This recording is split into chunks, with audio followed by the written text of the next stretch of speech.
તો મિત્રો આજે અમારી શાળા તમારી સમક્ષ એક હોમમેડ માઇક્રોસ્કોપ લઈને આવી છે. તેના માટે જોઈતી સામગ્રી એક પુઠ્ઠું, બેટરી,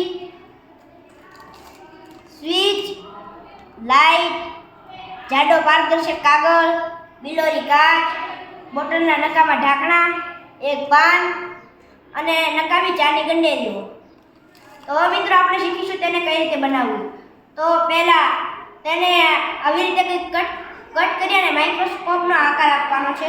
પછી તો પહેલા તેને આ રીતે કંઈક કટ કરવાનું છે. પછી તેના પર આ વળાંકવાળો ભાગ અહીં ચિપકાવવાનો છે. પછી નકામા ઢાંકણા અહીં ચિપકાવવાના છે, જેથી માઇક્રોસ્કોપ સાચું હોય તેવું લાગે.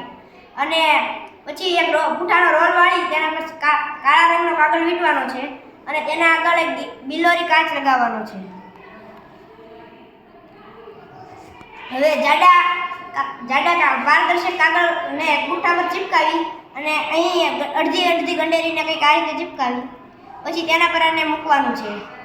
તો હવે આપણું માઇક્રોસ્કોપ તૈયાર છે.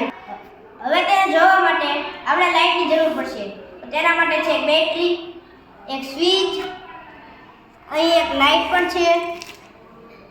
તેનું વાયરિંગ કંઈક આવી રીતે છે. આ અહીંથી બેટરીનો છેડો સ્વિચમાં જાય છે અને સ્વિચના બે વાયર પ્લસ છેડામાં લાઇટના જાય છે અને બેટરીનો પ્લસ છેડો તે લાઇટમાં જાય છે.